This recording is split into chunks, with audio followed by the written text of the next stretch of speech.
আকাশ ফুকন সমাজসেৱী ল'ৰা, ভাল ল'ৰা, কিন্তু মানুহৰ যদি মুখখন ভাল নাথাকে তেতিয়াহ'লে মানুহে বেয়া পায়। আৰু বিজেপি দলে এটা পাৰ্টিত আমি বিচাৰোঁ যে অলপ মানুহ সংস্কৃতিবান হওক, ডাঙৰক সন্মান কৰক, সৰুক মৰম কৰক।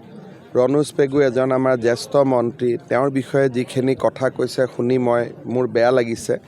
মই ভাবোঁ যে আকাশ ফুকনে ৰাজহুৱাভাৱে ক্ষমা খুজিব লাগে, ৰণোজ পেগুৰ ঘৰত গৈও ক্ষমা খুজিব লাগে, আৰু আমাৰ দলটোৰ যিটো পৰম্পৰা সেই পৰম্পৰা মতে চলিব লাগে।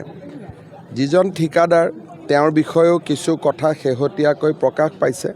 মই ভাবোঁ যে এইটো ডিপাৰ্টমেণ্টে চাব লাগে যে কমপ্লিট নোহোৱা কাম এটা কেনেকৈ কমপ্লিশ্যন দেখুৱাইছিলে সেই বিষয়ে ডিপাৰ্টমেণ্টে চাব। তাত মোৰ ক'বলগীয়া একো নাই, কিন্তু মোৰ দলৰ মানুহজনৰ যদি কথা আচাৰ ব্যৱহাৰ ভাল নাথাকে, মানুহে 10জনে মোকে প্ৰশ্ন সুধিব যে আপোনাৰ দলত কিয় এনেকুৱা মানুহৰ ডেকা বয়সত ভুল হয়। ভাল কৰি ডাঙৰজনক ক্ষমা খুজি, ৰাইজক ক্ষমা খুজি নিজক সংশোধন কৰি মানুহ আগুৱাব লাগে।